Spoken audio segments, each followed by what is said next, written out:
Hi, I'm Nathan Roberts, and this is my persuasive speech for Comms 101. I'm going to tell you the need that there is to be a foster parent and why you should become a foster parent. According to the National Resource Center for Family-Centered Practice and Permanency Planning, as confirmed in 2006, 510,000 children are in foster care right now. 129 of the children are waiting to still be adopted. So there's definitely a need. There's thousands of children that need to be in loving homes. What does it involve? It involves first a willing heart from you.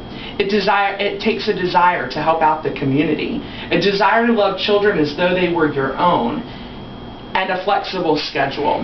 Which leads me to my story. My wife and I have had 3 foster children in our home to this day. Our very first foster son, Jeremiah, came to us when we were in our 2nd week of training. We had asked our teacher how long it would take for us to get our first foster child, and she said couples like you won't even make it through the training, which is only 8 weeks.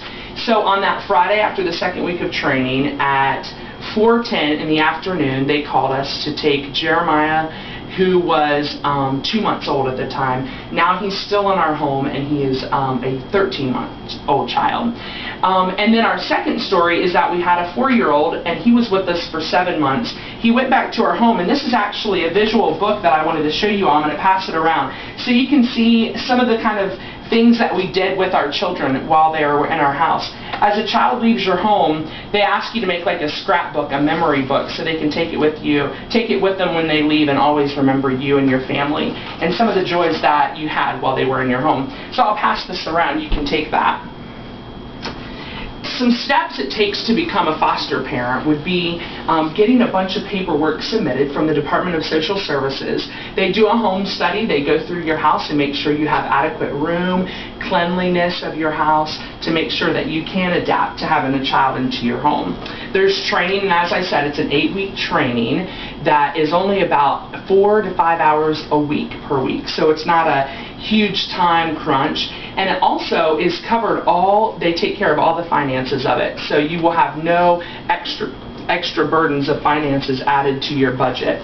There's also a stipend when you get a child in your home. There's a stipend that they help to pay for some of the costs there. Because there's such a great need for these children to be in a loving, caring home, why would you not consider doing this in your home? My wife and I took on the verse of James 1:26 through 27, and it says, "Anyone who sets himself up as religious by talking a good game is self-deceived.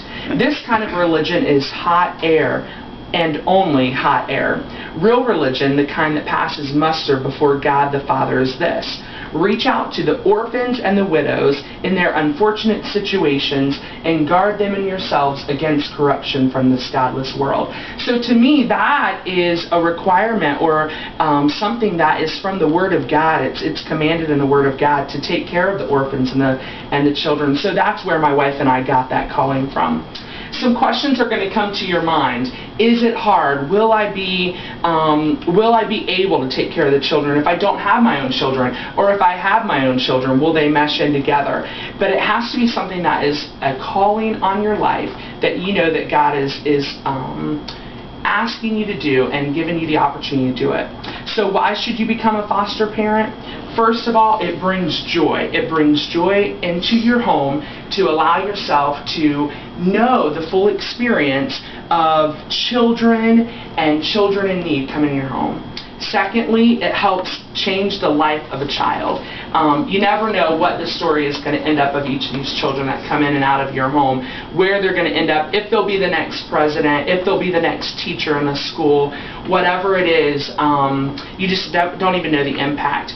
Also, it gives you, the last one, it gives you the opportunity to pray for this child specifically by name, and also all of their family members for their salvation. As Christians, we have the opportunity to pray that God would save people, and so maybe this child and their family would never have anyone praying for them specifically. Get out of your comfort zone. Allow God to use you in a way that you never thought possible. I pray that you would consider taking on this amazing title and duty of becoming a foster parent. First, so that you can help change their life and experience the joy that comes from being a foster parent.